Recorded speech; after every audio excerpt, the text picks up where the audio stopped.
Puluhan massa yang tergabung dalam Front Umat Islam FUI Aceh Singkil berunjuk rasa ke kantor Bupati dan kantor DPRK Aceh Singkil. Massa meminta Bupati Aceh Singkil Safriadi Manik dan Wakil Bupati Dul Mursyid mundur dari jabatannya karena gagal memimpin kabupaten itu. Dalam orasinya, massa menilai Bupati Aceh Singkil gagal dalam menyelesaikan konflik rumah ibadah yang dibangun tanpa izin sehingga terjadinya konflik berdarah pada tanggal 13 Oktober lalu yang menyebabkan adanya korban jiwa.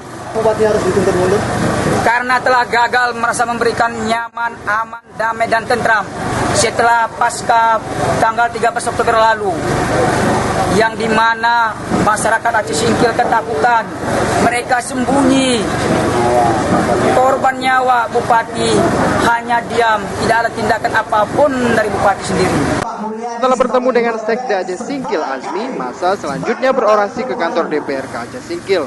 Massa kembali meminta anggota DPRK segera melakukan sidang paripurna pemakzulan pemberhentian Bupati karena gagal memberikan rasa nyaman kepada warganya. Dari Aceh Singkil, Muhammad Studi melaporkan untuk Aceh Video.